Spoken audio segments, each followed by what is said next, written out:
Athens, 2,400 years ago. It's a compact place. Only about 250,000 people live here.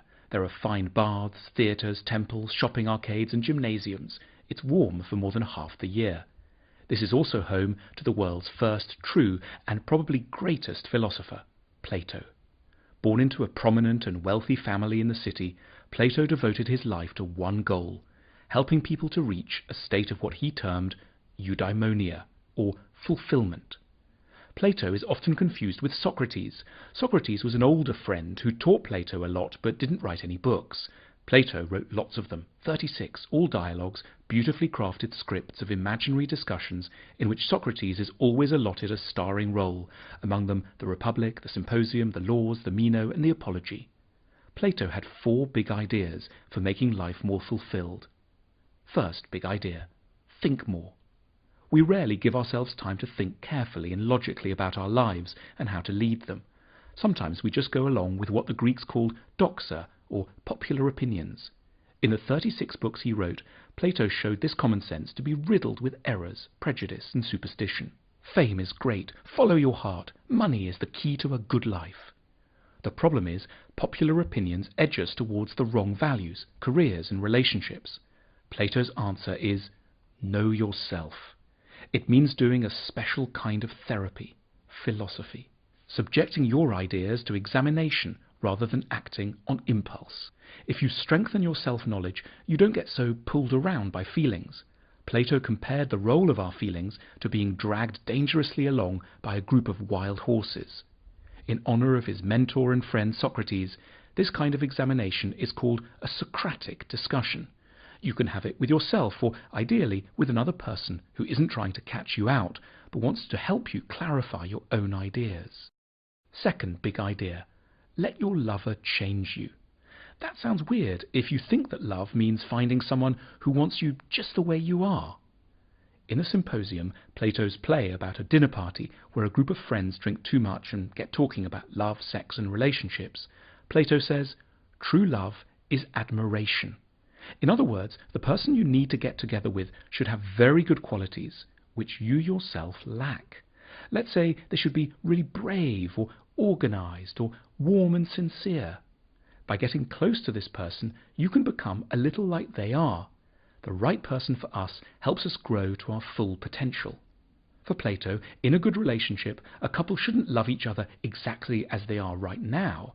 They should be committed to educating each other and to enduring the stormy passages this inevitably involves. Each person should want to seduce the other into becoming a better version of themselves. 3. Decode the message of beauty. Everyone pretty much likes beautiful things, but Plato was the first to ask, why do we like them? He found a fascinating reason. Beautiful objects are whispering important truths to us about the good life. We find things beautiful when we unconsciously sense in them qualities we need but are missing in our lives. Gentleness, harmony, balance, peace, strength.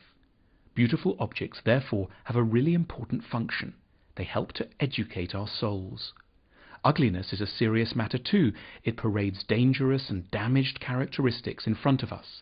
It makes it harder to be wise, kind and calm.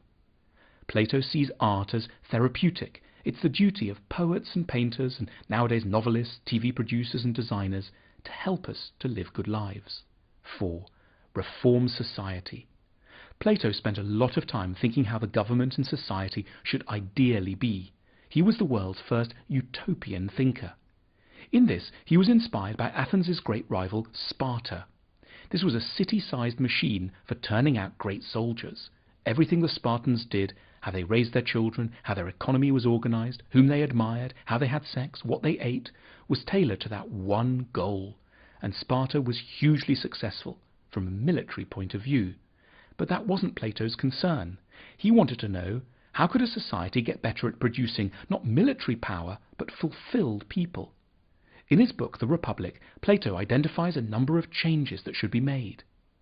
Athenian society was very focused on the rich, like the louche aristocrat Alcibiades, and sports celebrities like the boxer Milo of Croton. Plato wasn't impressed.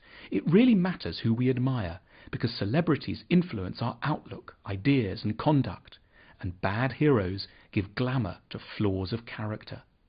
Plato therefore wanted to give Athens new celebrities, replacing the current crop with ideally wise and good people he called guardians, models for everyone's good development. These people would be distinguished by their record of public service, their modesty and simple habits, their dislike of the limelight, and their wide and deep experience. They would be the most honoured and admired people in society. He also wanted to end democracy in Athens. He wasn't crazy. He just observed how few people think properly before they vote, and therefore we get very substandard rulers. He didn't want to replace democracy with a horrid dictatorship, but he wanted to prevent people from voting until they'd started to think rationally. That is, until they'd become philosophers.